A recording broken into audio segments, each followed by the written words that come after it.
guys, Miss Fairy here. Today we're going to travel to a lovely meadow and meet two really fun characters. In today's story, Duck and Goose. Come on, let's read. Duck and Goose, written and illustrated by Tad Hills. Oh my, what is that? Duck quacked. That's a silly question, Goose honked. It is a big egg, of course. Of course it is an egg. I know that, Huffed Duck. What I mean is, where did it come from? Goose looked skyward. He looked to the river. He looked to the fields. He thought very hard. Who are you? He asked finally. I, said Duck, puffing out his feathered chest, am the one whose egg this is. I saw it first.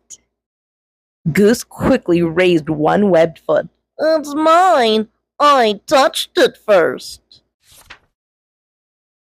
Hey, you should never put your dirty foot on an egg, Duck scolded. Don't you know anything about caring for eggs? Yes, I do, Goose cried out. Stop yelling, Duck yelled, then whispered forcefully. Don't you know that you and your screaming are very likely disturbing the baby bird who was trying to take a snooze inside this egg? Goose wished that Duck wasn't right. He lowered his head and whispered softly, I'm very sorry. Go back to sleep in there. My, that's quite a beauty you have, called a bluebird from across the river. Thank you, it's mine, quacked Duck. Actually, it's mine, honked Goose. Thank you. So, asked Duck, what do we do now? We should do something, suggested Goose. Yes, you are right. Good thinking, agreed Duck. Like what? Duck and Goose each thought. If you are a duck, keep walking. Property. No ducks beyond this point. No honking. Quiet, please. $5 fine. Absolutely no quacking in this area. Well, we must keep the egg warm until the fuzzy little occupant is ready to come out, said Goose. Excellent idea, exclaimed Duck. He pushed past Goose.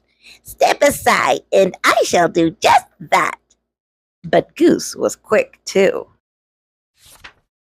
After a flurry of fussing, grunting and groaning, slipping and sliding, honking and quacking,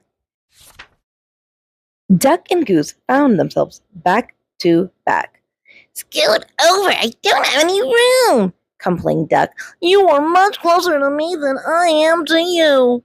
Stop yelling in my ear, Goose.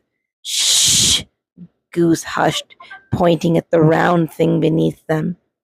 Yes, we must remember. Quiet, quiet, quiet. We mustn't disturb the little one.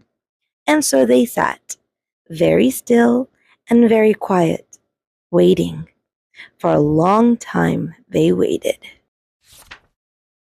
They listened to the crickets chirp and the frogs burp. I'm gonna teach this baby bird to quack like a duck, Duck boasted. Well, I am gonna teach it to honk like a goose, Goose honked back. I'm gonna teach this baby bird to waddle, Goose added.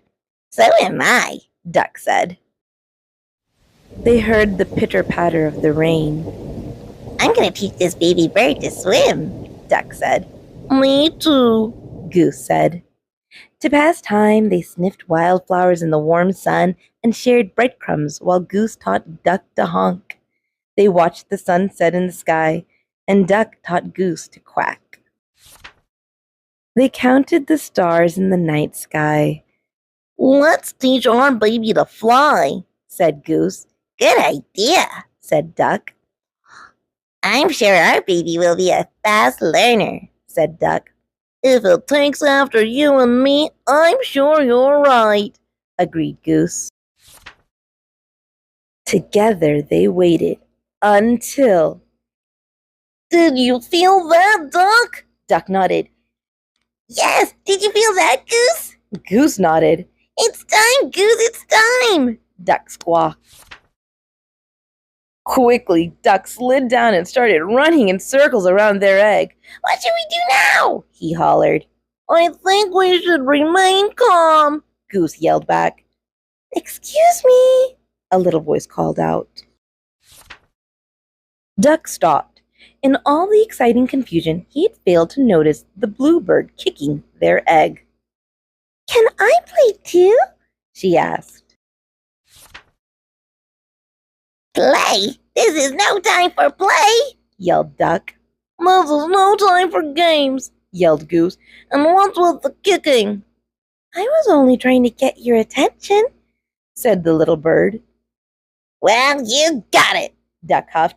False alarm, Goose. Back to work. Can't you see that we are very busy here? Goose explained to the bluebird. This is serious business. This is perhaps the most important moment of our lives.